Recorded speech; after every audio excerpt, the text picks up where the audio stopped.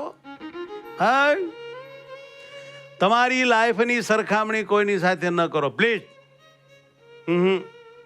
એમાં આગળ તમારીથી જે બહુ તમને સુખી દેખાતા હોય એની સાથે તો તમે ક્યારેય તમારી લાઈફની સરખામણીઓ ન કરતા. કરી હોય ને તો પાછળ દુઃખી હોય, ઝૂંપડપટ્ટીમાં રહેતા હોય, રાંડ્યા હોય, માંદા હોય, ખાટલામાં પડ્યા હોય, દવાખાનામાં રીબાતા હોય, માથે દેવું થઈ ગયું હોય, એની હારે તમારી લાઈફની સરખામણી કરવી કરજો. તમે તમને સુખી ફીલ કરશો. આ વાત દિમાગ મેં, તમારી લાઈફની સરખામણી કોઈની સાથે ન કરો. દરેકની નિયતિ અલગ અલગ છે, કર્મ અને પ્રારબ્ધ અલગ અલગ છે, આવડત અને બુદ્ધિ અલગ અલગ છે, બધાના ભાગ અલગ અલગ છે, કર્યા હોય એવા ભોગવવાના હોય અલગ અલગ. માટે હું કામ કોકનું જોઈને દુઃખી થાઉં છું? તો પછી ભલામણા સમજ્યા કા નહીં? સારું હોય કે ખરાબ, ભગવાનનો આભાર માનો અને મોજ કરો. એમ છતાંય મુંજાઈ જાઓ તો આવીને અમારા ભાભાની વચ્ચે બેસી જાઓ. સૌને જય સ્વામિનારાયણ.